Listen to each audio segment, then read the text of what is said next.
Hello and good evening, and thank you for coming. I'm excited to have some special guests with us this evening, and thank you for coming to Think Like a Girlpreneur, Empowering Black Female Collegiate Entrepreneurs. I am Kathaleena Edward Monds, Founding Director for the Center for Educational Opportunity, which is a research center that sits on the campus of Albany State University. I am a social entrepreneur and a professor for 23 years here at Albany State. And today's event is going to be recorded, and your attendance and continued attendance constitutes consent. We are excited to have two very special guests, Miss Kezia Williams and Miss Precious Williams. And while not related by blood, these two serial entrepreneurs do share a spirit of entrepreneurship. Now, we just celebrated Black History Month, but March marks the moment when we celebrate not only Sisterhood Month, but Women's History Month, and in addition, International Women's Day. And so we're excited to be here today to engage you in a conversation around entrepreneurship. Before getting started, I'd like to give a shout out to our grant funding partners. This evening's program is funded by the Southeast Minority Business Development Agency, or MBDA, Business Growth Hub. This organization was established to strategically develop entrepreneurship and innovation ecosystems on minority-serving institution campuses, of which Albany State is one. And this evening's program is funded, the grant funds are provided to support funds to our speakers. Participants will receive books that were written by the speakers, the entrepreneurs. There will be gift cards, swag, and they also provided support for my participation in the upcoming Faculty Women of Color in the Academy Conference. So again, a special thank you to Dr. Tiffany Bussey, the Executive Director of the Morehouse College Innovation and Entrepreneurship Center. And those of you who are on the line, please give a wave or a shout out so that our participants can see who you are. In addition, Professor Brandy Stanfield Nagel, who's Program Manager and Research Faculty at Georgia Institute of Tech, Enterprise Innovation Institute. And the entire team that makes all the magic happen at the Minority Serving Institution Connection would be Professor Lavanya Jones, Research and Student Programs Officer there at Morehouse College Innovation and Entrepreneurship Center, Dr. Anthony Jr., Program Manager, and Dr. LaTanya White, Founder and Principal Consultant, of Connect Creative Group. A dynamic team, and again, we say thank you. So some people will wonder and question why Black collegiate entrepreneurs? Why Black collegiate girls? And here are some reasons. In just about 2.5 weeks, we were able to pull together this program with more than 50 young women who have pre-registered for tonight's event. And we are happy to report that among that group, we had more than 20 different disciplines represented for students who are at Albany State University, ranging from health and performance to nursing, to criminal justice, to marketing. And just simply having more than 20 diverse disciplines gives us really the information that we need to know in terms of the importance of programs of this nature. And in addition, we have students who are across all classifications, freshmen, sophomores, juniors, and seniors on our campus. And those students who showed up, I'm going to give you a special shout out because we all know, and sadly, I just discovered that this is our spring break. And for you to show up for yourself for an hour and a half on a spring break day is certainly representative of your entrepreneurial spirit. And thank you for that. Now meet these 3 Black women entrepreneurs in front of you who became millionaires in their 20s. Ellie Diop,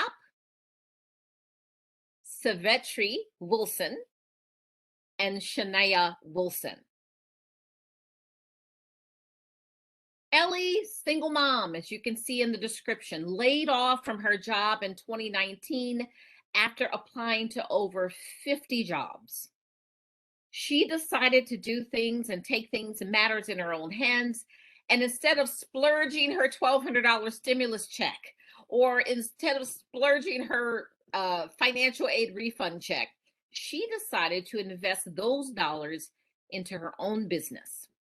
And as a result, has since earned over $2 million in revenue.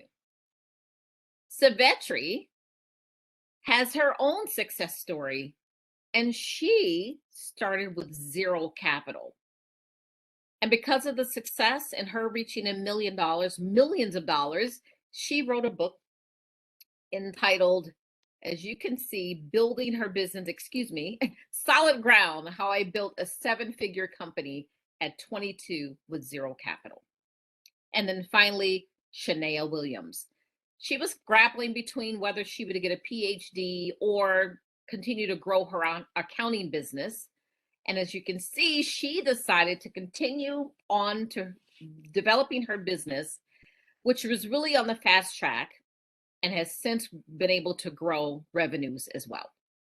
And so these three ladies, these three 20-somethings represent you. They are a reflection of what is possible, even as a collegiate in an undergrad institution or at an institution of higher learning, if you have been exposed to entrepreneurial thinking and the entrepreneurial mindset. We also recognize that these young girls, will soon be women. And in some recent research, some recent articles shared by Chase Bank, for example, that Black women are not only the fastest growing demographic of entrepreneurs in the world, but their growing presence in the business world, unfortunately, they do face many financial challenges. Forbes magazine reports that the face of Black female entrepreneurs overall is becoming very representative of not only women, but Black women. That it's important to note, and you can see on the slides, that 3 times Black women represent 42% of new women entrepreneurs, 3 times their share of the female population, and 36% of all Black-owned employers. And then finally, Jerry Stingle, an American Express research advisor, she chatted in the article, she talked about the frustrations in the conditions where Black females are working in the industry, but because of the employment gap, many of them are pivoting to start their own businesses. And as such, they shared that their advice for young women really who want to start their businesses is to take advantage of all resources available to them. And we believe that tonight's event is one such resource. And so what we hope to have happen is that you will have an opportunity to listen to some fantastic entrepreneurs as I engage them in a panel discussion about what it means to be a Black girl, a Black woman entrepreneur. But before we get started, there's a few more things I want to share with you. As I mentioned, our center is a research center. Well, even as undergraduates or graduate students within the academy, you have to often ask yourself the question of who's writing about collegiate entrepreneurs. And so just a quick search using ProQuest, which is one of the leading research databases, looking for the term college entrepreneurs or collegiate entrepreneurs, there were only 116 peer-reviewed publications that surfaced. And when you narrow that search to HBCU entrepreneurs, that is to say, persons who are writing about the experiences of collegiate entrepreneurs on the historically Black college or university campus, there were only 82 of such peer-reviewed publications. Again, I think it's important that we draw attention not only to entrepreneur practitioners, but the need to engage in research around entrepreneurs. Now, I looked at some of those studies, and the irony is, the interesting thing is most of those articles focus on entrepreneurs in engineering. Those articles focused on philanthropy and philanthropists who are giving funds to HBCUs, and even this conversation around entrepreneurship in the post-racial America.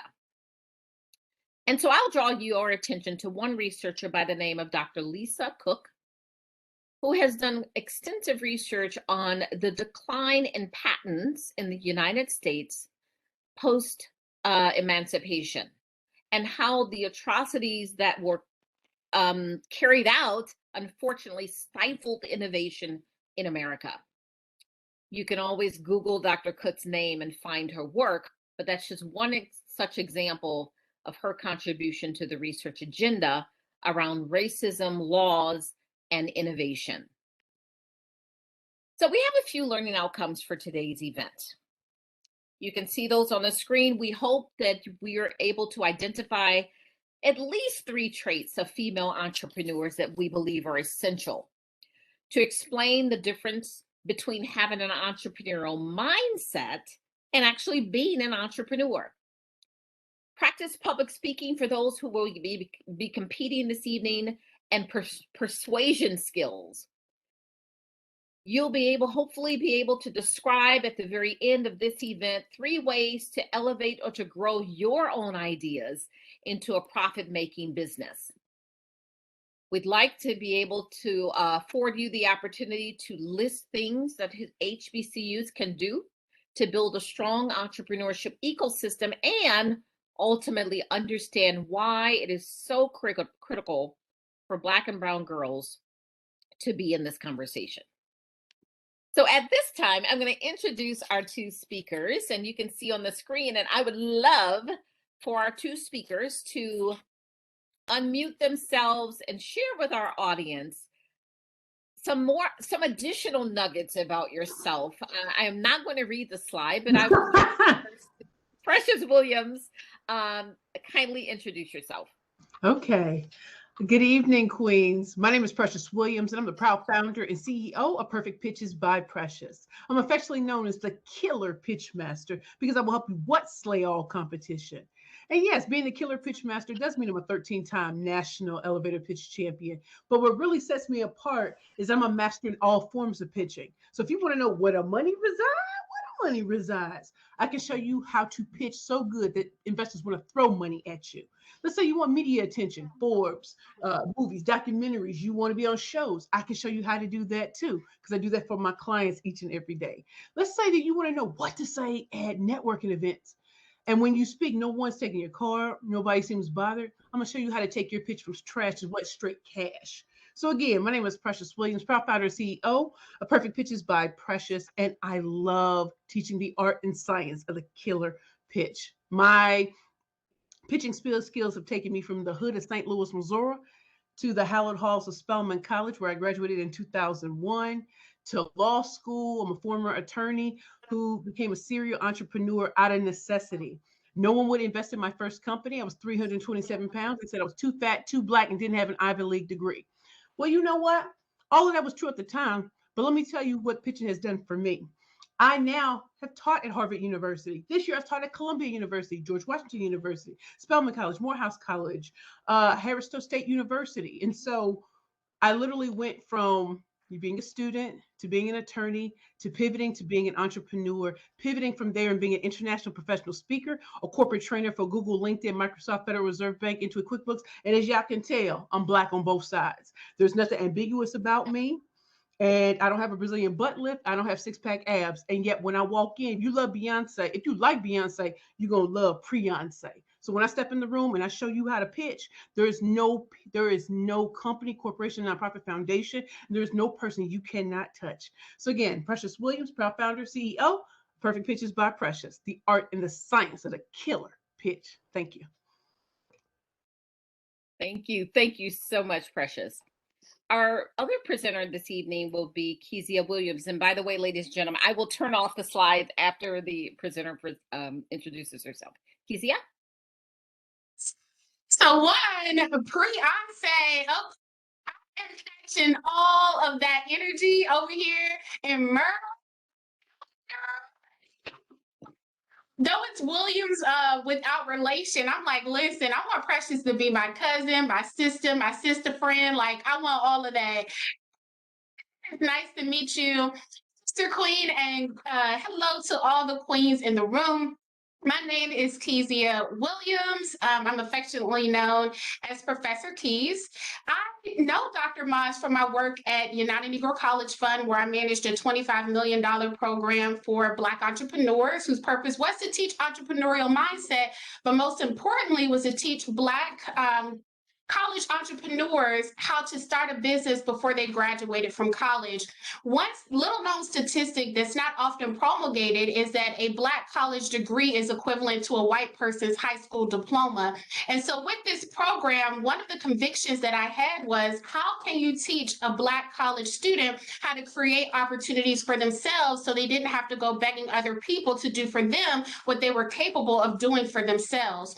And so I took the skills that I learned with United Negro College Fund and I leveraged that to start my business, which is the Black UpStart.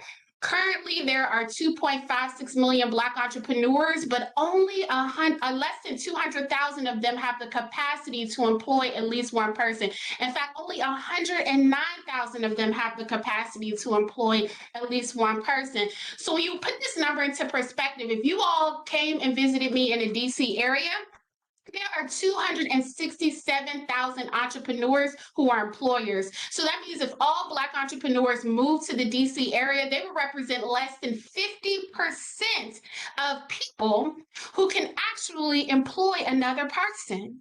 And this is important because as you all begin to move in the spaces of work, there may be pieces of yourself that you have to compromise. I have never been hired for a job by putting Kezia on a resume. As Precious said, my ethnicity led before my knowledge, skills, and abilities. I've always been considered when I put K on a resume. Perhaps you've had people look at you sideways because of the hair that you have in your head or the way that you walk, or really question where you came from, where you grew up. Entrepreneurship then represents an opportunity for you to economically liberate yourself in a way where you don't seek out the false security of a W-2, the false security of a payroll. Even if you never want to be an entrepreneur, owning a business allows for you to multiply your streams of income, because having one stream of income is hazardous to your wealth. So for Black UpStart then, what we teach Black people is how to create that other stream of income through enterprise creation. Thank you. Thank you, Kezia Williams and Precious. So what I'm going to do now, participants, is I am going to turn off my camera and, turn off the, stop sharing the slides. However, in front of you is a QR code that can be used to evaluate this evening's event. And as such, what I would love is for you to, my team is going to be sharing the link in the chat area, just to hold on to that. So at the end of the presentation this evening, you will have an opportunity to evaluate. And so as a timestamp, we're right now at about 6:20, close to almost 6:30. So I'm going to turn off my camera. And what I'm going to do is, off the slides, I want us to chat with our two speakers and just have a fireside dialogue. So Ms. Kezia and Ms. Precious, go on, please kindly, and unmute yourselves if you are muted. And yeah, let's just have a friendly conversation. So, oh, great. I can see you. Can you hear me okay? Great. Yeah. Yeah, great. And so what we'll do, why don't you tell us, before we get started, both of you, can you share, I know that you're both published authors and have both generated some materials, if you will, resources that young adults, collegiates can utilize in growing their businesses. Why don't we start with this? Tell us a little bit about kind of what motivated you to become an entrepreneur, and share with our listening audience a little bit about your publications and the work that you've done.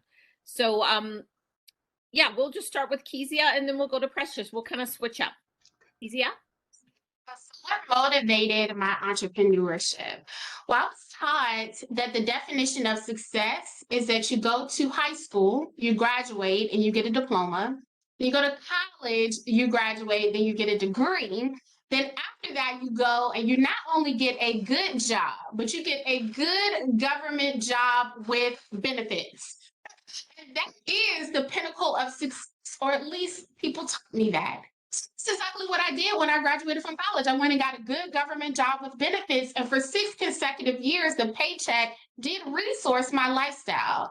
But on the 6th year, I started questioning whether the paycheck had any alignment with my purpose, and at that time, my supervisor changed. I went from reporting to a Bob to reporting to what is this generation's definition of a Karen.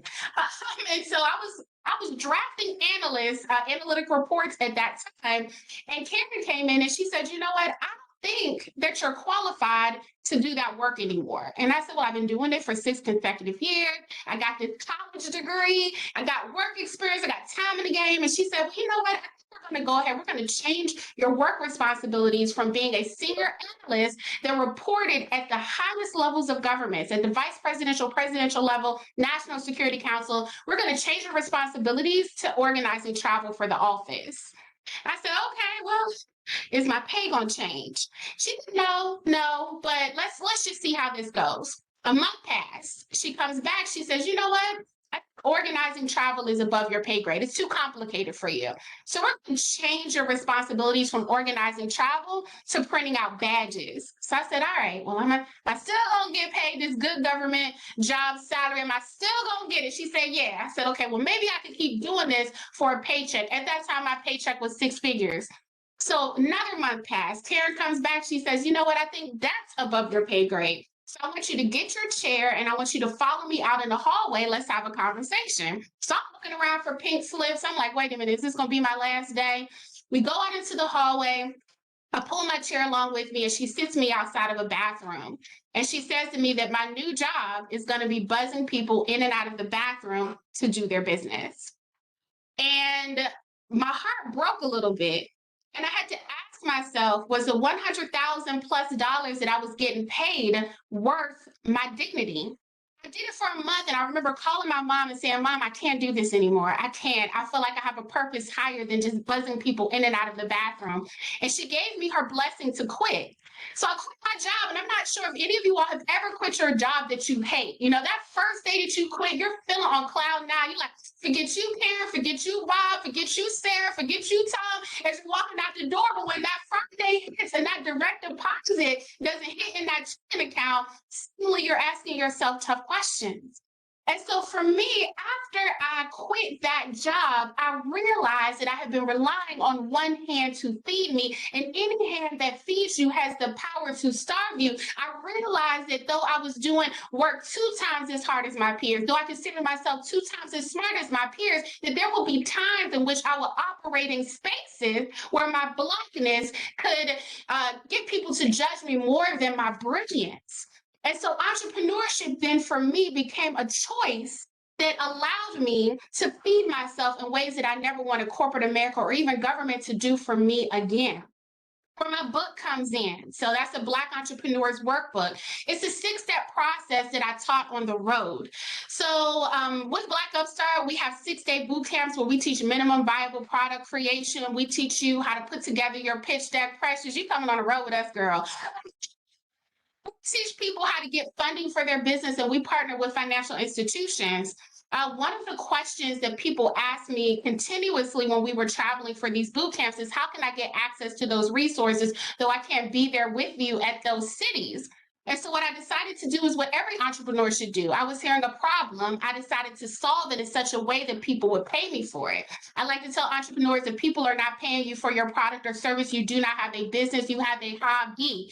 And so our goal should always be as entrepreneurs to seek out value creation. And so I self-published my book because at that point I could not get a book deal because nobody believed that Black people wanted to buy books about Black business unapologetically.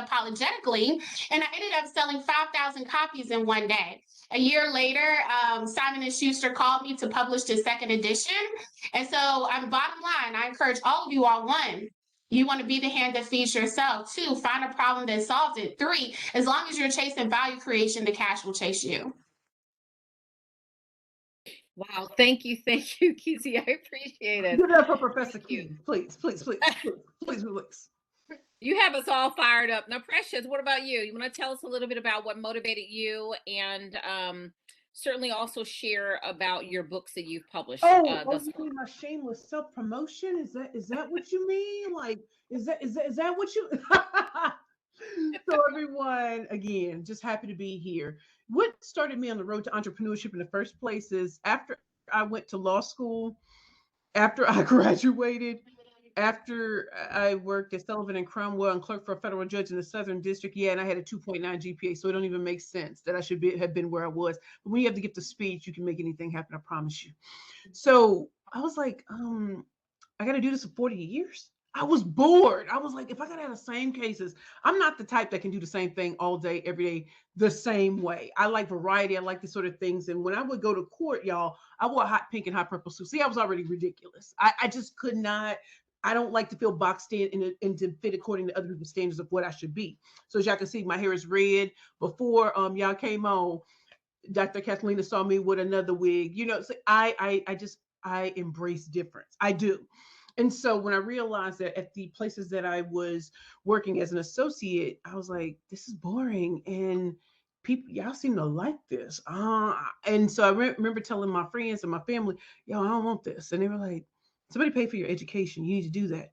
I said, well, why do we let other people go have gap years, go find themselves, da da da da? And they were like, because they don't look like you and you didn't come from that. And I was like, but I gotta believe that I can. I got to believe that as a Black woman from the inner city, if I got this far, I can get further on my own, right? And our queen was talking about, the hand that feeds you can also starve you. Nah, y'all ain't starving me. Not for what y'all paying. I know I can. I want to write my own paycheck, and then I hope to show other women how to do it too. So when to start Curvy Girls Lingerie, I was dating a very famous Hollywood actor. Yep, got him with a pitch, got him with a pitch, got him with a pitch, called Two to Tango. Yes, I did. And when he was flying me out, I was 327. I was like, I can't believe oh, shoot. And he didn't want me to lose weight. And I said, but I can't find lingerie in my size. And so I thought about it. I was like, Curvy Girls Lingerie, we own it. But you're too fat and you're too Black and don't Ivy League degree. All of that can be true. But I got to believe that people who are different are the ones we actually wind up looking up to because they went against the grain. And so started Curvy Girls Lingerie, no money, negative $40 in my bank account. Went to an event I could not afford, pitched to the producers of MSNBC. They loved it. My first pitch got me on MSNBC's Your Business with JJ Ramberg in the elevator pitch segment where I pitched and in 54 seconds walked away with $500,000. Mind you, y'all didn't hear me say anybody taught me how to pitch because they didn't. They told me you need to enter pitch competitions because the way you pitch is so different. My name is this is what. Nah, anybody trying to hear that. I'm coming at it. Ladies, raise your hands if you want to be a bad bitch with a power pitch. Clutch the pearls, but raise your hands because we're going in today. And when I won 13 out of 14 pitch competitions, in fact, I'm the 2013 Black Enterprise National Elevator Pitch Champion, May 16, 2013. And when Robert Townsend, an MC like y'all know, well, maybe y'all don't know because y'all younger, Robert Townsend, Five Heartbeats, MC Light, famous rapstress. They gave me the name Killer Pitchmaster because I slay all competition. They said in the first 10 seconds when I opened my mouth, the competition was gone. I had it.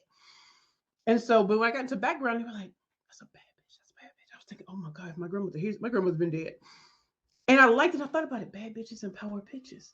So I had that title for 3 years. Asked people about it. They were like, no, don't do it. Nobody's going to buy. And then I watched people who look nothing like us have go to F to sleep. You are a bad buddy at making money. And I was like, no one's saying anything to them. Why do I have to be on with these particular type of rules? So my book coach, Sharon Monet of Penn Legacy, she said, we writing that book. She gave me 2.5 months. I wrote it. People said they would not buy it. Clutching Pearls. Oh, never buy it. This book debuted at #1. And I thought 2 people would buy it. After that, Forbes magazine came to me and said, we want to review your book. When they wrote an article on my book in Forbes magazine, it was called Pitching is Bitching. When have y'all ever heard Forbes magazine put a curse word in the title? That's because the title was a pitch. This is not for everybody, just like your pitch, your products or services, your books, your brands are not for everybody. So when you're clear about who your audience is. Like, I was clear that there were women who want to be bad bitches, and there are women who are. So I want to speak to them. I ain't speaking to everybody. I ain't speaking to, come on now, I'm not speaking to everybody. And this book, the one people said nobody would buy, people started feeling, like they were missing out. So they bought it. And then, oh, I took it to the next level. Every company I've ever spoken at has bought this book. So then, this is a book on the psychology of pitching. You need to know what type of pitch master you are. So are you ruled by numbers? Are you flawed? Are you mysterious? Are you funny? Are you powerful? Are you creative? This book will teach you how to be that. Then I wrote Bad Bitches and Power Pitches, the workbooks. You really want to know how to put your pitch game on fleek? This book has a series of prompts for the different types of audiences you'll speak from the perspective of what type of pitch person are you. And then I had to give it to them again. So my third book came out last year. It's called Pitching for Profit, the Bad Bitches Playbook to Convert Conversations into Currency. Every time you open your mouth, money should be dropping. People should be interested in what you're saying. This book shows you how to build and rebuild your network, monetize it, and then get people to pitch your name in spaces you didn't even know. So when I tell you, being an international professional speaker, speaking for the biggest tech companies, financial services companies, banks, luxury car brands, I'm from the inner city of St. Louis, Missouri. I come in as colorful as I want. I come in dressed differently, and no one bats an eye because they didn't book me to sound like Sally or Karen or Ted or Bob. They booked me to be the killer pitch master. So I always got to set it off, and then I shut it down. So that's how I got into it. No, I thought no one would buy. I was pleasantly surprised. And 2 of my books had billboards in Times Square. 2 of my books were reviewed by Forbes magazine. And I am still so happy that I did what I did. And it makes a difference in so many people's lives. Well, thank you. Thank you both. Wow, that's fantastic. I'm getting fired up over here. So, Kezia, you talked about the question of dignity, the concept of dignity and doing something that just for the paycheck and being able to pivot. And then, of course, Precious, you brought up this conversation around differentiation. So again, tonight's event was targeted toward Black and brown girls. So yeah, I shared some information about what Forbes and Chase and some of the organization, Black Enterprise, is saying about the importance of investing in Black girls. So what have you seen? You're serial entrepreneurs. And why is entrepreneurship so important for Black and brown girls? Kezia, you want to start? Unmute yourself, Kezia. Thank you. Yes. Sorry, I was trying to stop myself from yelling and throwing my shoes at Precious because I was like, let me go ahead and mute because I went over there. Earlier, I mentioned the roadmap to success that was erroneously taught to us as youth, as college students. We have to be 2 times as smart. We have to work 2 times as hard just to get paid half or fraction of a paycheck that our peers get paid, right? A separate but unequal paycheck. But one statistic that really ignited my interest around business creation is that Black women will lose $930,000 over their working career, not because they're not capable, not because they don't contribute, not because they don't create value, but simply because they're Black and they're women and the wage gap is real. So is the pay gap. So when we talk about entrepreneurship, I think it's important for us to understand what we lose when we don't bet on ourselves. We live in a knowledge economy right now. So what that means is that there are opportunities on the other side of your fingertips. When I was growing up, if I had to go get an answer, I had to go to the encyclopedia in the library in my home, which was a bookcase. There should be no excuse why you can't put your fingers on a cell phone, put your fingers on a smartphone, put your fingers on a laptop, and find those answers that you need to get to the next level. Between Uber and Upwork and Fiverr, these are market economies that allow for you to take your skills, if your employer isn't paying you what you're worth, and putting in front of people who will enter into short-term contracts with you where you can get paid in a week, 2 weeks, 3 weeks, 4 weeks, however long the project is and at whatever price that you offer and they ultimately accept. This is what makes concepts or really realities like the Great Resignation possible, is that people don't have to go begging for a job in order to employ themselves or at least generate another stream of income. The other thing about Black women and entrepreneurship is I think right now that there's a prevailing narrative that in order to become America's next billionaire, in order to become America's next multimillionaire, that you have to be like Steve Jobs, that you have to be like Bill Gates, right? That you have to be a white male in the tech entrepreneurial space, because when people talk about innovation, it's synonymous with those names. But here's the difference, ladies. When we teach with Black UpStart, we teach the Black history blueprint unapologetically. So we'll talk about how Mary McCloy Bethune started with a one-room schoolhouse. Yeah, we know her with Bethune-Cookman University, but she started with a one-room schoolhouse with less than 20 kids. She didn't pay her rent by going to beg a white male venture capitalist to resource her business. She sold meat pies down the street and used that in order to grow and scale her business. When she needed partnership, she didn't go to a corporation. Her partnership was with Booker T. Washington, who had already done what? Established his university with Tuskegee. When you think about even contemporary examples with Issa Rae, we can watch, right, the last season of Insecure. I don't know if you team Issa, I don't know if you team Lawrence, but this is what I know is that Issa didn't start off on HBO. Issa started off on YouTube.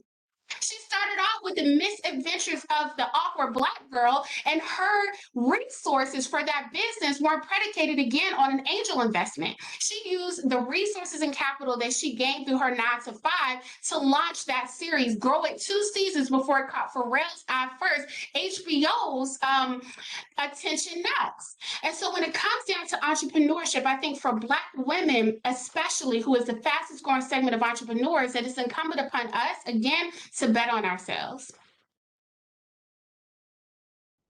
You know, Precious, what are your Professor thoughts? Keys did that. You know how she do. She did that. And can y'all hear me? Yes, Okay. yes. So Black women and girls, why? why not? Let me tell you something. When I was at Spelman College, you know, I felt like all of us were going to law school, dental school, business school, all these sort of things, and that was what we knew at the time. I didn't really know too many entrepreneurs or successful entrepreneurs. And as I started to grow in my journey, even when I went to law school, y'all, I got kicked out of Georgetown University Law Center 20 years ago, March 15th, 2002, I got kicked out. And I had a full scholarship, right? So I'm embarrassed. I'm ashamed. I can't talk to anybody about what I was going through. Didn't get a full scholarship to Rutgers School of Law. Have a nervous breakdown in April 12th, 2004. Yeah, I'm very date specific. And I'm thinking, you know, if I can't become an attorney, I've let my school down. I've let my hood down. I've let so many people down. And it wasn't until I took things moment by moment. See, Spelmanites are known for being successful, always on point. And things used to be linear, or used to sound like everything, if you did this, this is what happened. Well, real life happens as you grow older, I promise you. And there are gonna be some things that go off the rails, there are gonna be some things that throw a monkey wrench. But what you think is meant to harm you is actually meant to grow you. And so going through that experience, going through, you know, a few years later when I'm homeless and severe alcoholic because I lost that great love of my life, the actor, I didn't realize that that was redirection. And so when I was 5 years old, I knew I was going to be a talk show host. I knew it from watching Sally Jesse Raphael and Phil Donahue. What God was telling me is I got to rid you of everything, everything. So entrepreneurship is the only thing that is going to work. You're meant to speak before millions, not a courtroom. You're meant to speak and to share your message of triumph, but also that you're a great trainer and a teacher. No one could have told me when I walked out of homelessness on September 1st, 2018, that I would walk into Viacom, that I would, you know, speak at Saturday Night Live. I would speak at in Style Magazine, all these great places. Y'all know Viacom, y'all know BET, y'all know Loving Hip Hop, all like I got to do that. But because law was cut off, because I wasn't going back to that anyway.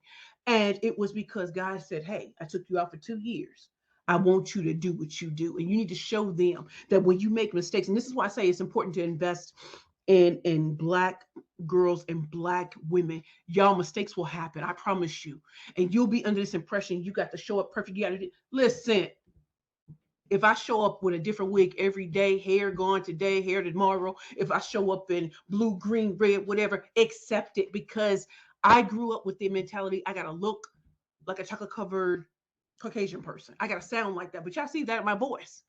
And when I learned to accept me in what God created me to be, that is how I can go into spaces that I never thought I could. I can speak on stages around the world, not virtually, like in real life. I can be flued out like an Instagram thotty, and I teach my clients. I teach like the 7 of my clients who have appeared on Shark Tank and were successfully funded. The clients that came to me to learn how to get corporate training contracts. We had to first start with the foundation. And that's what Professor Kezia said. What's the foundation? You start with what you have. I didn't have anything but my voice. And so that's what God said. That's what you're going to use. You're not going to use the education. No, you're going to talk to people on a realistic level. And so as a speaker, I can break things down to 6th grade level. And I'm going to hit the little kids all the way up to the the OGs, because I'm well versed in what God wanted me to do now. I faced everything. And so for our Black girls who turn into our Black women, who turn into our Black queens. Yes. The reason why you invest in us is because we've been to hell and back so many times. And with entrepreneurship, when you see what you can do with entrepreneurship and selling yourself, selling your products and services, you being a speaker, not just a regular speaker that's always asked to speak for free, but no, you expect to get paid because you're bringing something to the table nobody else can. And so how do you brand yourself and all these sort of things? Black women are ingenious with it. We know how to put clothes together that look terrible on a mannequin, but we get floss it up. You look at Rihanna, you look at great speakers, great entrepreneurs. We always hear Black women doing so well in health and beauty and hair products. I'm like, but what about us that speak? What about us that use all we have inside to get out? So there's so many different tracks you can take in entrepreneurship. It doesn't have to be big tech. You have somebody investing in you and get big tech. And I started with nothing, got it out the gutter and the mud. I'm so thankful to Spelman College. I'm so thankful to everyone who rocked with me when I came back with a vengeance. You know, Beyonce said, I walk with a vengeance. And as you listen to Professor Keys and you listen to me, who, I'm an instructor at Babson College. I just want y'all to know, I'm an instructor at college. And I've done TED Talks and just this wonderful thing. So use what you have to you finally get to where you want. As our Professor Keys just said, you got to use what you have. You don't have to have everything. A lot of us had nothing, but we use ingenuity and talent because we had to. Most people don't. They're like, oh, well, somebody's going to invest. Everybody ain't always around. So use what you have to get to where you want and show up like Beyonce. So ladies, I'm just amazed at the time. We're now at about 15 minutes to the hour, and we do have some pitch competitions. I have a few more questions I want to share. I'm going to ask so you all can share with our audience. And I hear you talking about redirection, realignment, be able to utilize your resources, your own God-given comparative advantage, your specialization. And for the listening audience, I'm kind of curious, just in real short order, what are 3 lessons that you have learned as an entrepreneur that you wish someone had told you before? Just real quickly, 3 lessons learned as an entrepreneur that you wish someone could have told you sooner. So let's shoot off, Kezia, and then we hear your 3 as well, Precious, and then I'll continue on with the questioning. Thank you.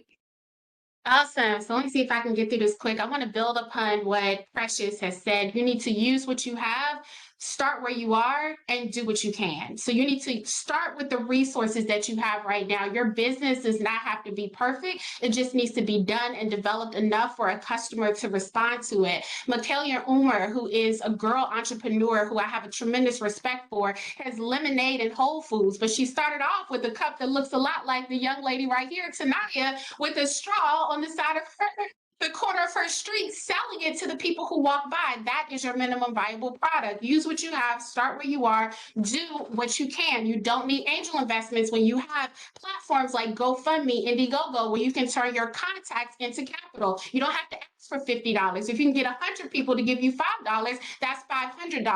That's how you can get started with exactly where you are right now today as a college student.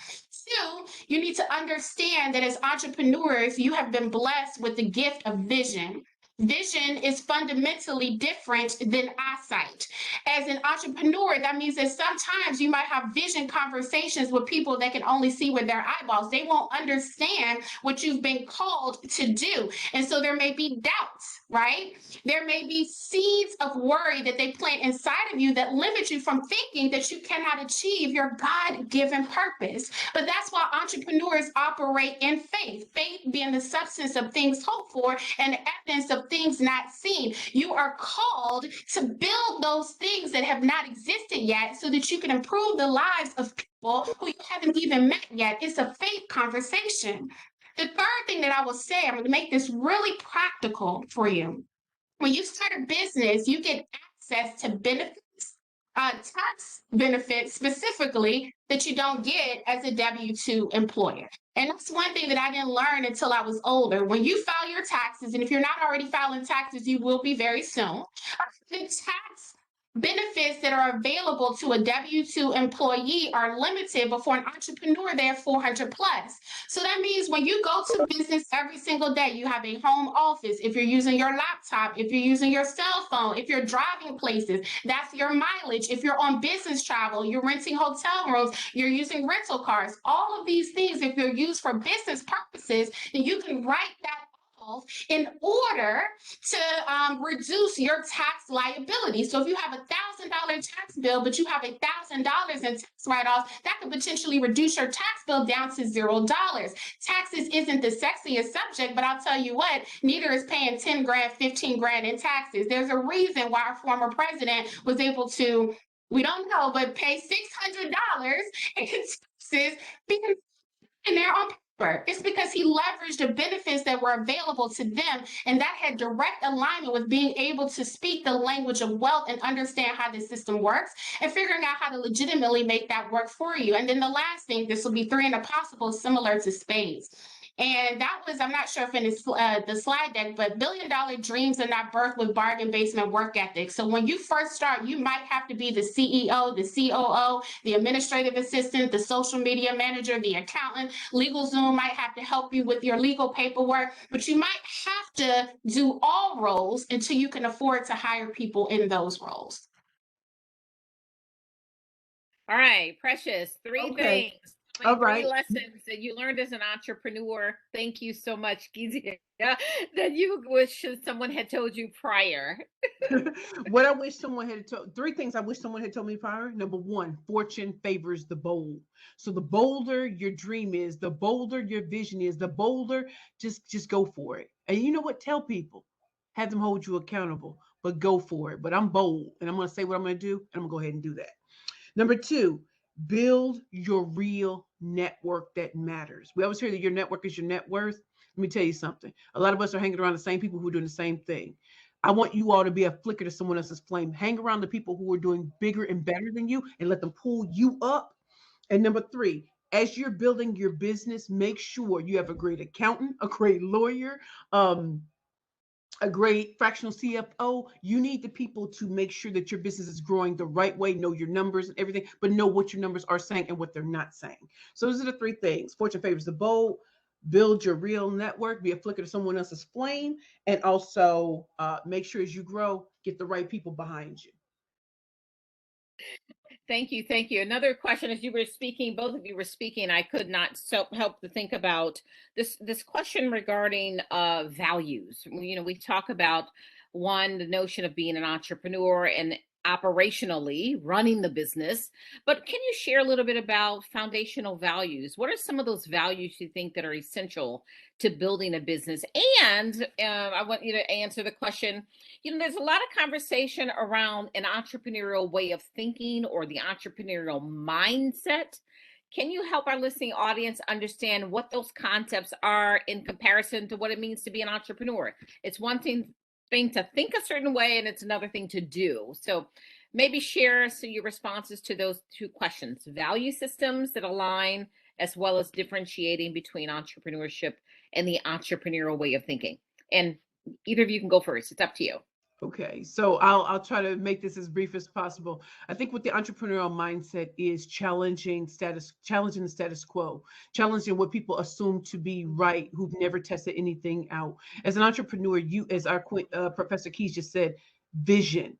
Like people can tell you about what's happening today. As an entrepreneur, I can tell you what's going to happen tomorrow based on what I know is going to happen, right? So with the pandemic, there are some of us who are like, oh, some people are like, oh, we just go to Zoom, we go to do this, but people still want to get together. And so when they want to get together, make sure that you as a speaker are on the, just are right there, like, okay, this is what they're talking about the pandemic today. Let me tell you about what changes are coming up tomorrow. And that sets you apart from everybody just talking about this today stuff. Have a vision and take them there, and you'll sound better than everybody else talking that same yin yang that's on the news. And I think, what was the second question, Queen? Dr. Kathaleena? Entrepreneurial mindset. Mm-hmm. Oh, and just the entrepreneurial mindset is just seeing beyond what's here and challenge. And again, this goes back to just challenge status quo. If everybody wants you to go to college, schools, and all this other kind of stuff, but you want to do something else, then I suggest you have that testicular fortitude to move the way you need to move to have the quality of life you want to have. I'm building a legacy. I'm still the only person in my family with a college degree. And that's great because that gives me credibility. But when I step on stage or when I step in front of people, I want you to meet Precious Williams, the visionary that didn't come from money, that got it out the mud. And I'm proud of that. And no one will ever make me feel ashamed of my past. Everybody has one. So I use it to my advantage. And remember, your perceived flaws are your secret weapon. They never see you coming. That's good. That's Yeah. really good. Mhm. So one of the values that we learned with the UNCF COPE program, and one that stuck with me as an entrepreneur, is the theory of mutual benefit. As entrepreneurs, we are taught and we live by that closed mouths don't get fed. But I would like to pose a question to every entrepreneur. Do you give as good as you get? Entrepreneurs love to get something. Do we want an investment? Absolutely. Do we want a 0% interest loan? Absolutely. Do we want somebody to make the connection to someone who could invite us to be on CNBC, MSNBC, and CNN? Absolutely, right? Do we want somebody, our favorite influencer, our beloved celebrity, to respond to our DM? Yeah. Do we want them to give that to us? Absolutely. But what exactly do you give in exchange for what you get? And I've learned that one of the most valuable contributions that I can make as an entrepreneur is to figure out how to create value for someone before I ask them to create value for me. Mutual benefit just means that somebody can do something for you to take you to that next level. What knowledge, skills, abilities, or contribution can you do for them so that you're lifting and climbing and not just climbing? We talk a lot about crabs in the barrel, but normally when people have that discussion with other people, they are upset because they haven't gotten to the top, but they're at the bottom and they're not figuring out how can we work together to climb the ladder as a collective. We celebrate Christmas. Very few people talk about Kwanzaa, but one of the principles of Kwanzaa is cooperative economics. I know that one of the favorite topics of Dr. Monds is Black Wall Street. Black Wall Street was not built by one person. The dollar didn't circulate with just one individual. It was a community of individuals coming together to provide the products and services that white entrepreneurs and a white economy would not. Cooperative economics means that we come up together. We struggle together. We come up together. Do you give as much as you get? That is the theory of mutual benefit. Secondly, entrepreneurial mindset. Now, this is important because I truly believe that the cost of success is sacrifice. But not every entrepreneur wants to sacrifice on the road to success. What are you willing, again, to give up, right? Are you willing to budget? Are you willing to give up spring break and use that $400 to seed your business? Can you walk around with the bag that you got at Target versus a Birkin, right? Can you lay your own lace front versus going to spend $200 for somebody else to do it? The cost of success is sacrifice. An entrepreneurial mindset means that I will give up what I believe I deserve today to live the life that I believe I can deserve to live in the future. When entrepreneurs think first they think about their customers, but I think next, especially for Black entrepreneurs, we should think about legacy, because the capitalist economy is based on the individual philosophy. But when we talk about legacy creation, what we're thinking about is what can we accumulate in this lifetime so that those people who carry last name can benefit from the sacrifices that we make today, not just our grandchildren, but our great-grandchildren, our great-great-grandchildren, and our great-great-great-great-grandchildren. We don't just want money to flex today. We want long money, right? So that the great-great-great-great-great-great-grandchildren can thank us for our financial sacrifices today. Thank you, thank you, thank you. So, ladies, I have one last question. We have 2 minutes to respond as we close out the question segment so that we can allow our students to pitch. And that question is, what one thing do you think that historically Black colleges can do to build a strong entrepreneurship ecosystem on campus?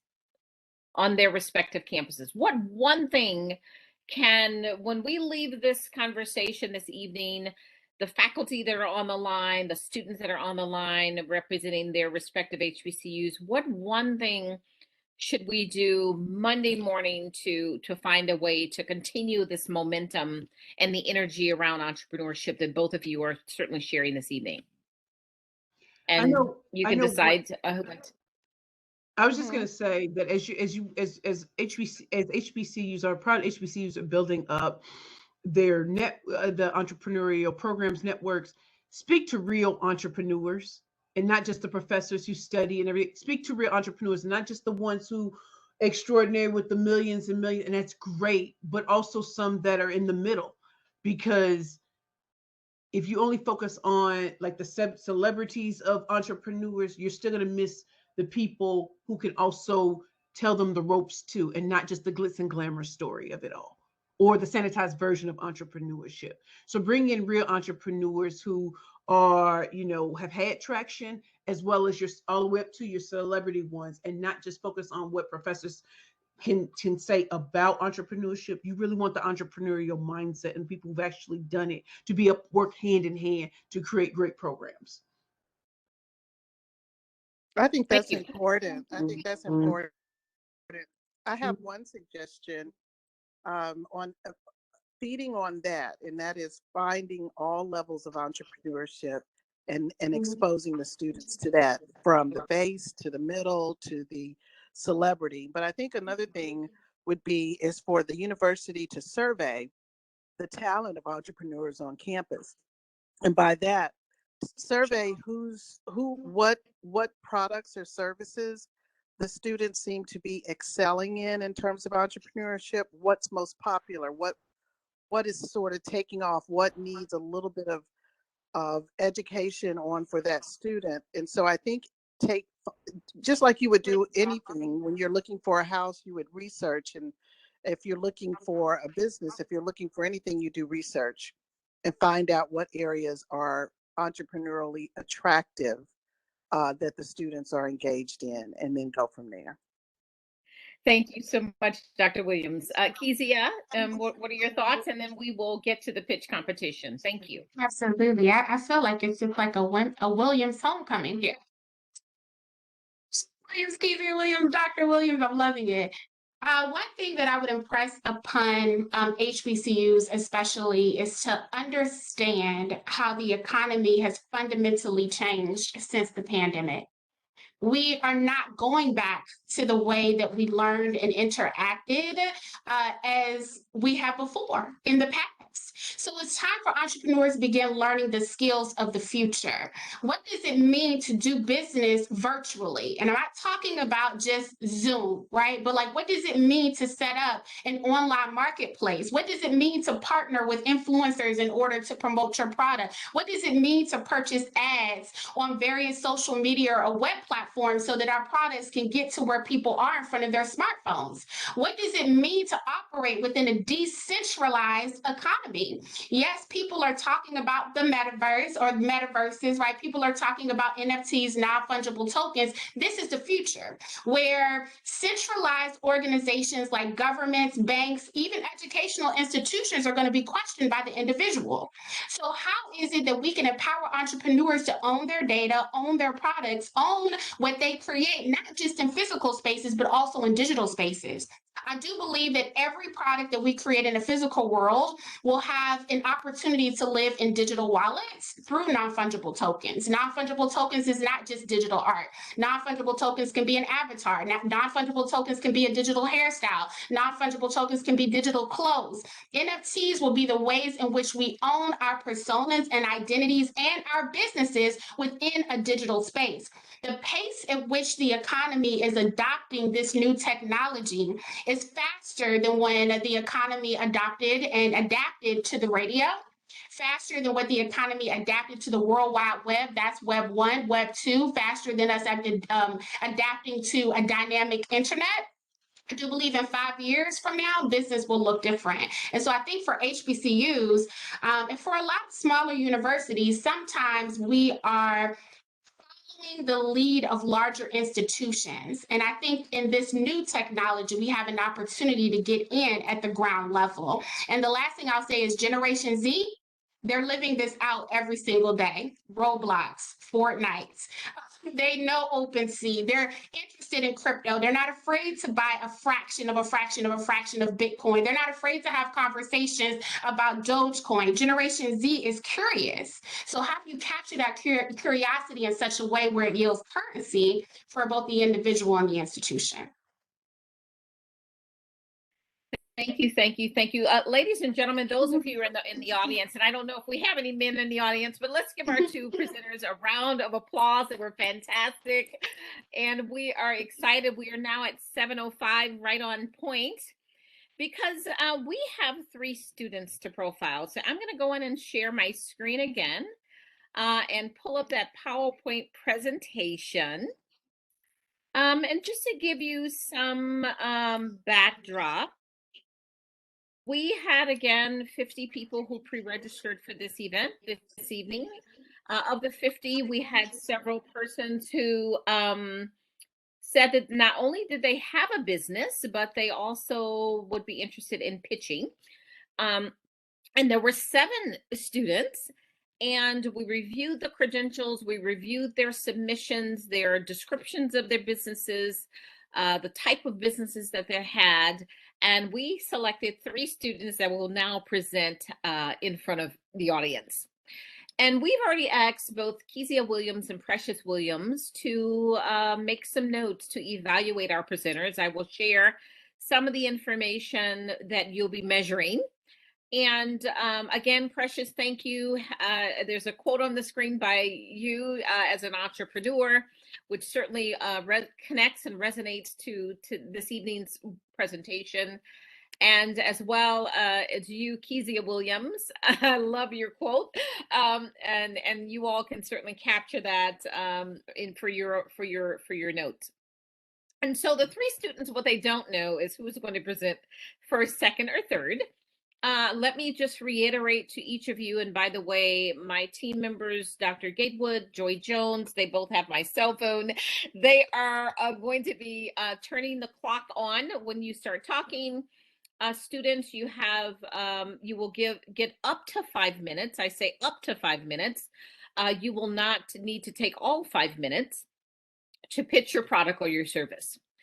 And there are 8 things that we're going to be looking for as you present, and we hope that everyone on the call will also listen for these skills or traits as you will. And by the way, I pulled these out of the book by Precious Williams, and the 8 rules of a good pitch are as follows: 1, confidence; 2, passion; 3, be yourself; 4, your voice modulation, how you're speaking; keep it short and sweet is 5, connect with your audience, that's 6, paint a picture through storytelling, and repetition.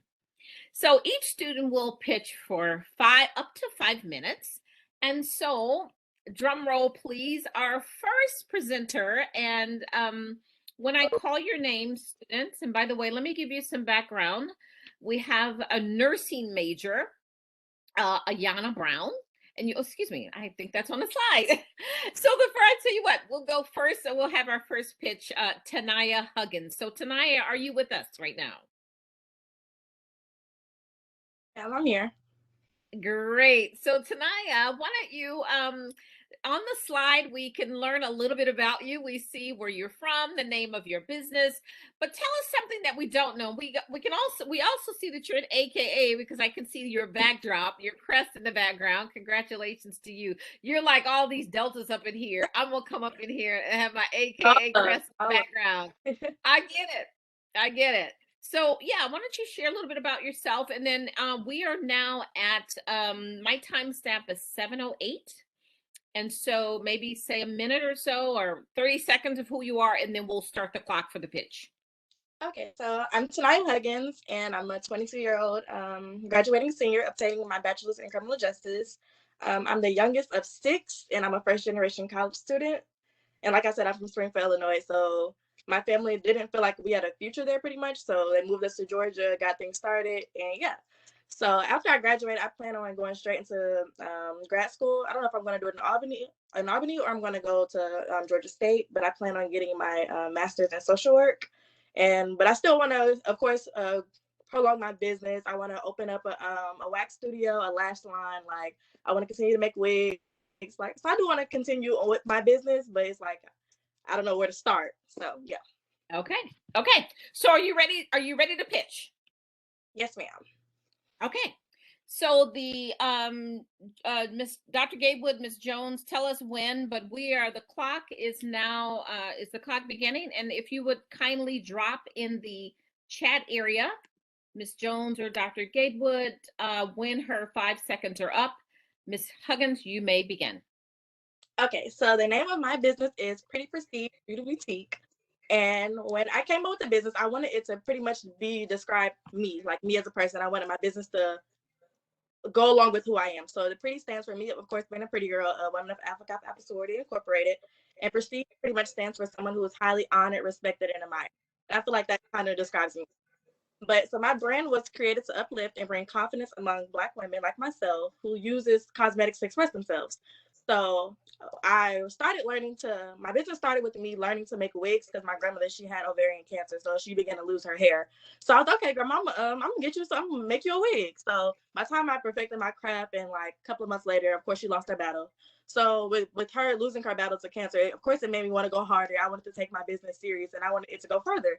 So by the time I came back to school, I'm like, okay, I'm into lashes. I can add lashes to my collection. I like hats. I like sunglasses. So I just went hard. I just started buying everything, stacked my refund money up, and literally went crazy. Bought everything. I started getting into pop-up shops, and I used the money because I'm a bottle girl. So I basically used my money working from 10 a.m. to 4 a.m. in the morning to fund my business.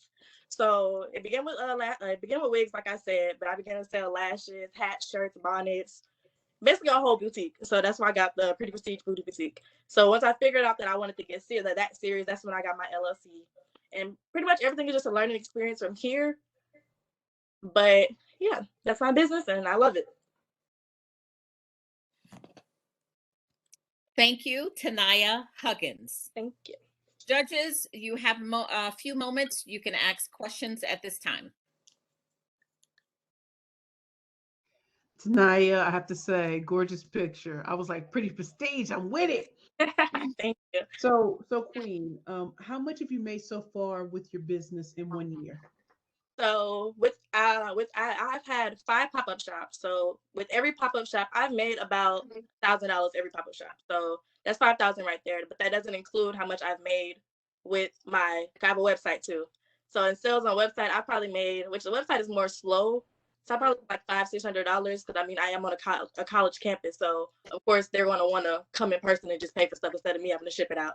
So I say I've made about $6,000-$7,000 within the last couple of months.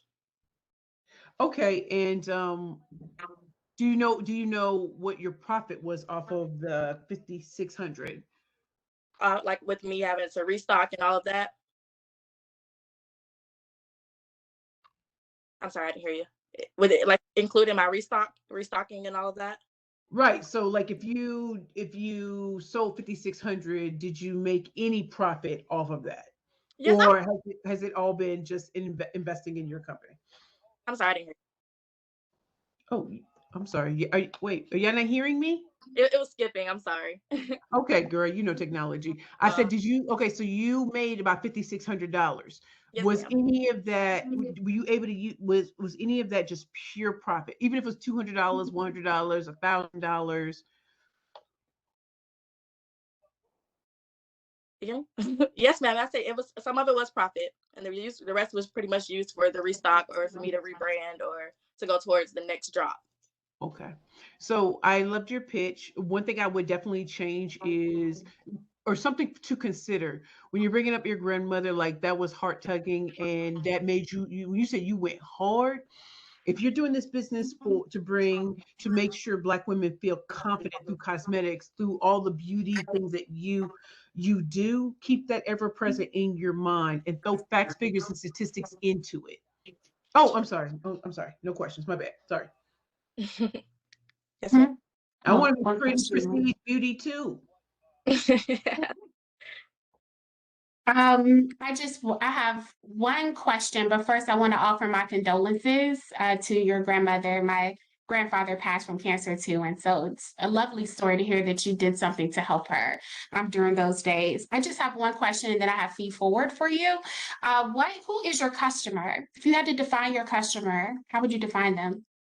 I would define my main target customers would be college, like young college students, freshman, sophomore, junior, senior, of course. Like they love lashes, love wigs, any type of accessories like spring break. They love it. Like definitely the younger crowd. Yeah. Thank you for that. My feed forward would be to hone in on exactly who your customer is, to define them. Is it a young Black college student who works part-time and makes anywhere between $300 to $400 a week and likes protective hairstyles with a little bit of flair? If you can define your customer, then you can find those products that she's already buying. So when you find your customer, then you can then identify your niche, because one of the things that I heard is that you make wigs, you make eyelashes, but you also sell accessories. You may be able to find that person in college that just strictly wants to buy wigs, but she's looking for wigs that are pre-plucked, pre-colored, and ready to ship now, right? Versus custom. And that's a customer that may pay you $200 to $300 per sale versus finding a customer that might pay you $5 to $6 for accessories. Now, the other thing that I would say, when you get specific about your customer, your niche, and your marketing becomes natural, because now you're speaking their language in a way in which they could understand. And I think that could really help you with your baseline sales. Gotcha. Thank you very much. Thank you, Ms. Huggins. Thank you, judges. I appreciate it. We are now at 7:16 and we're ready for the next presenter. The judges will ask one question and then provide some feed forward for each of the participants. Thank you. I appreciate you. Fantastic job, Ms. Huggins, and job well done.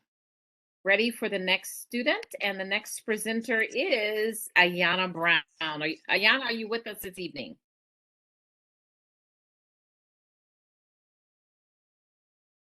Ayana Brown, are you with us? You can unmute yourself.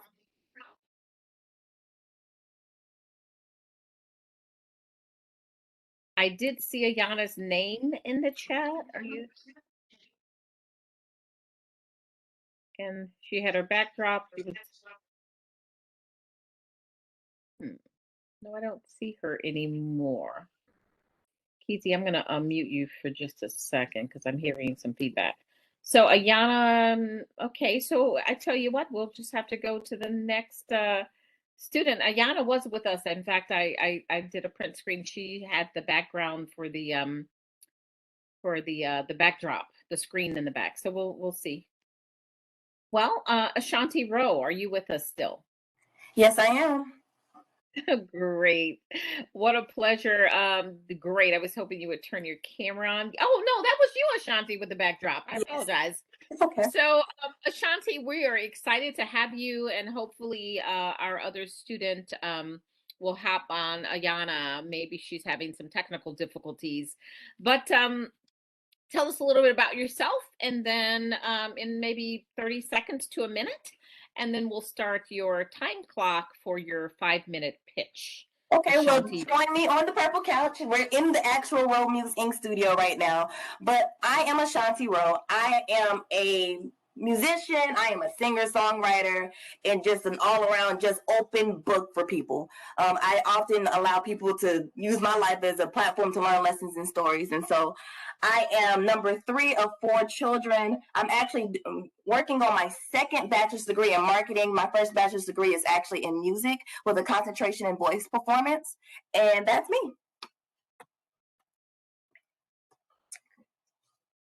So nice to meet you. Again, my team is behind the scenes. They will start the clock. Are you ready to pitch your business, Ashanti? I am. And again, great. And we appreciate your interest in participating. And the floor is yours. You may begin. All right, let's take you all back. Let's go ahead and give you a little story. So back in 2020, I was graduating. I was a senior graduating from the unsinkable, indestructible Albany State University, class of 2020, and I was preparing for a senior recital. Everyone who knows music majors know that we have a stressful time preparing. We're singing music in Italian, French, German, even some English pieces. You wouldn't believe it. English is actually a hard language to sing when you're singing classically. I remember we were breaking for spring break, and I was practicing for my recital. I was like, okay, I got to get this music in. We're going to get this done. Because the main objective for after graduation was get to the boat. We're going to the cruise lines. We're singing on Norwegian cruise lines. Well, the first week of March, spring break came along, and I went for my first couple rehearsals. My professors began to talk a little bit about the COVID-19, and we were like, it's Corona like the beer. We're not worried about it. It's not going to hit the States. And it went from rehearsing those couple days to getting a text message, hey, Ashanti, go home. All right, Ashanti, we're delaying school 2 weeks. All right, we're going to delay it a month. Okay, don't come back. And the way my heart sunk, it was my moment to shine. I was supposed to be on this stage and this platform singing for my colleagues, my family, and showcasing my talent to the world while I moved towards getting to the boats. Well, the boat sank, and it tanked too, because COVID hit the boats first. And so I sat at home and I cried graduation. I just cried and I cried and I cried. And I was like, what am I going to do? That was my dream. I wanted to do entertainment. I wanted to sing for the world. I wanted to travel and sing. What's next? And I started to think about the hustle mentality as artists has, actors, actresses that go to Hollywood, or they go to Tennessee and they go to New York and they have these big dreams. And I was like, all right, typically the storyline is they go and they travel chasing a dream, and they work as a server in a restaurant while they're trying to make their big break and try to find their gigs. And the reality began to set in, and all the things that my colleagues and my professors would say, how are you going to live with a music degree? How are you going to make a living singing? You should get an ed degree because you can teach in school. That's a backup plan. But one thing one of my profound professors told me, that there is no plan B, it's always a plan A, because if there's a plan B, you will stick with plan B. That will ultimately be your reality. And so what I decided to do with me going through this and knowing that millions of other people are going through this, I created Row Music Inc. Row Music Inc. is designed to provide specialty training and group sessions for artists, actors, artists, creative writers, anyone who creates something, all of the creatives that are in the house. We provide specialty training in artist development, artist finances, as well as we provide voice lessons, acting lessons, and anything that's going to help cultivate your gift and your talent. And so our philosophy and our model is go from starving artists to paid creative. So who's ready to make some money as creatives? Thank you so much. So let's give Ashanti a round of applause as well. Judges, your questions for Ashanti. Thank you. And we are at 7:22. Okay, I'll chime in. I appreciate your enthusiasm. I believe that energy is absolutely infectious, and you definitely bought that.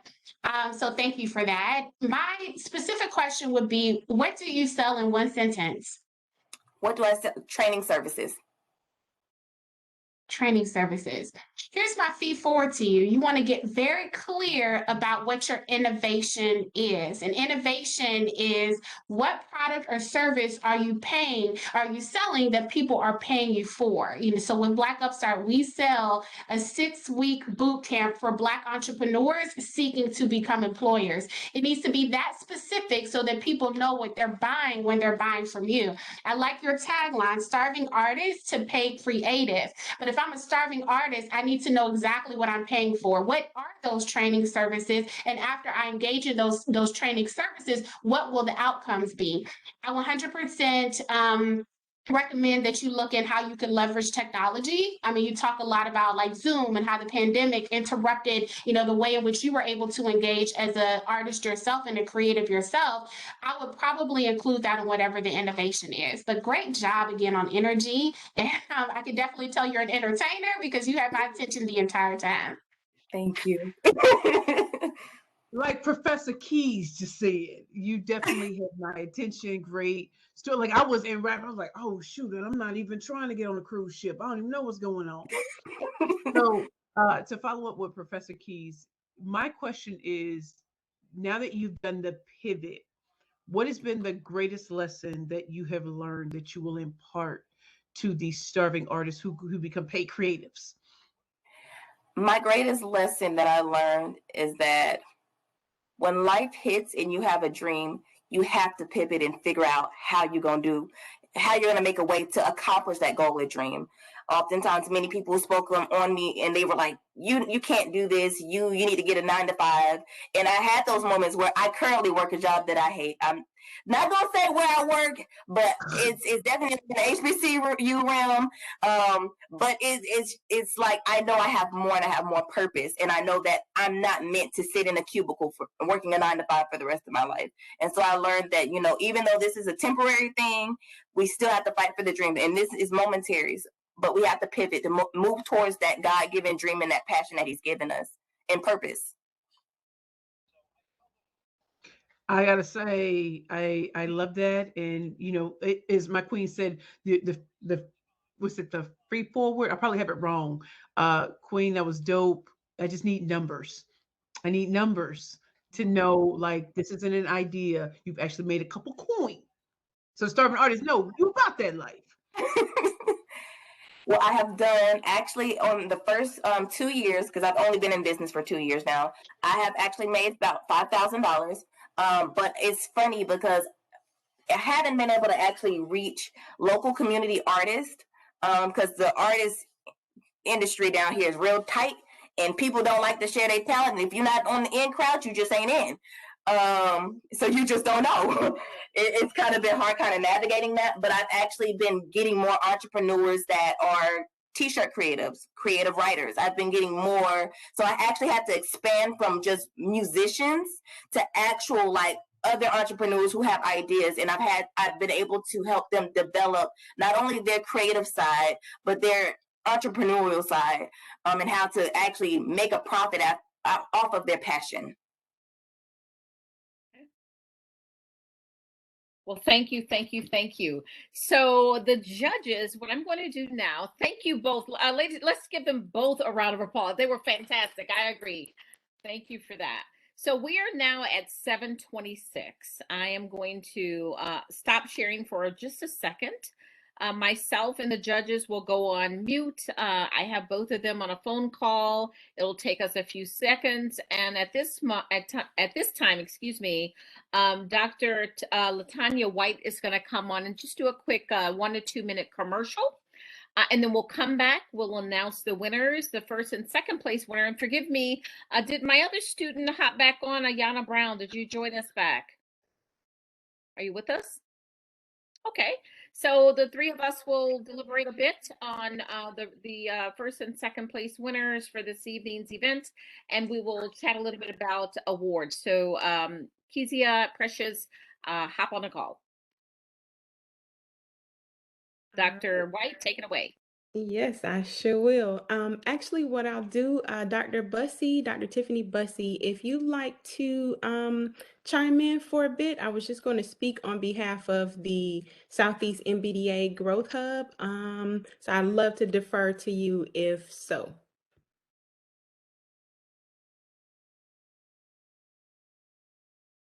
Trying to find my own mute button. Sorry about that.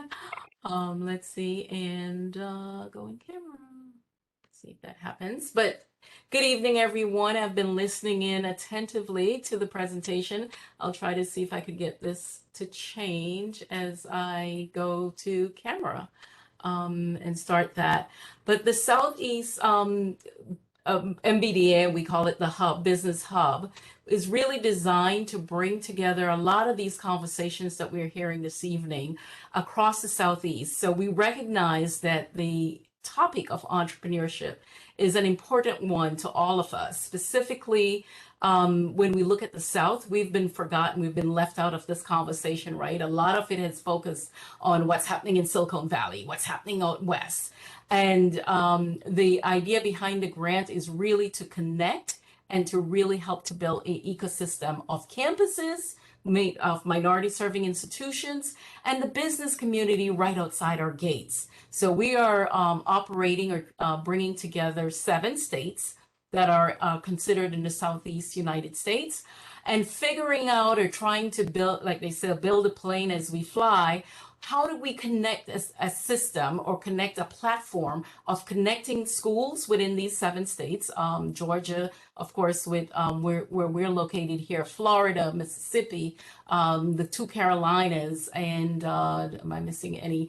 But you get the picture of where we're going. There's basically what we will call 3 lanes, as we call it. Looking at the schools as we're doing here tonight and talking about entrepreneurship and building out what does it take to build and get everyone excited on these campuses. And then the second lane is really about the businesses outside our gates and what's happening with small businesses. The third is really focused more on Atlanta and the work that is being done at Georgia Tech through their ATDC Center. But the overall goal is really to connect all 3 of those lanes, if you will, to really start exchanging information about what we're doing within the ecosystem. How can we build? I've learned a lot this evening, just sort of listening in, and more specifically, how do we build this type of ecosystem on our campuses? So it's a pleasure to be here. It's an absolute pleasure to have supported this event, because I think if nothing else, we need more of these, right? To really have this conversation and to really be sharing this information. So with that, I will say thank you. I still haven't figured out how to get back on camera. Very good. Thank you so much, Dr. Bussey. And Brandy, thank you so much. She's representing Georgia Tech. Brittany put in the chat the link to the Growth Hub website for anyone that's interested to see what the work that has been done, how it brings everything together. So I see that the judges and Dr. Monds, I see that you're back. Am I turning it over? Yes. But one more reminder, please fill out the information. Yes. We are monitoring that. Here is where we hope that everyone on this call will fill out the assessment. So many times we do things, and I love the conversation that was had about who your customer is. So we're trying to figure that out with this assessment. Yes, I guess the most ultimate way was to have a conversation with you, right? What we call customer discovery, face to face, eyeball to eyeball. But we're going to do the next best thing. We're dropping this link, and we really need you, everyone on this call. I'm seeing 20 participants, including myself. So we expect to see 20 responses, because that's how we learn. That's how we pivot. That's how we understand to refine what we're offering to our customers. So yes, please, everyone, please go to that link and fill out that information. There we go. You even have a QR code. And just to sweeten the pot, a little bit. I know Dr. Monds has some gifts for our presenters, but for those that do complete the survey, you will be eligible to win a gift card to WeBuyBlack.com. We Buy Black is one of the largest, yay! It's like the Black version of Amazon. So we are excited about keeping this going and ensuring that we're circulating the Black dollars and making sure that you all are aware of these opportunities to support other Black businesses as we support you. So now, without further ado, Dr. Mons. Well, thank you again. What a great partnership, and again, many thanks to the Southeast. Excuse me, I have to look at my notes. The Southeast Minority Business Development Agency for your support in this evening's event. And time is now, we're now at 7:33, and I will announce the winners. So our judges were most impressed with both of our presenters this evening, and as you all know, someone's got to come in first. And so the first, well, we'll start with the second place winner. And the second place winner this evening, and let me make sure that my slides are working, is, there we have it, Ashanti Rowe of Rowe Music LLC. Ashanti, let's give you a round of applause. And our first place winner is Tanaya Huggins of Pretty Beauty Boutique. You all were fantastic. To Dr. White's point, the MBDA has provided funds for the purchase of books written by both Kezia and Precious.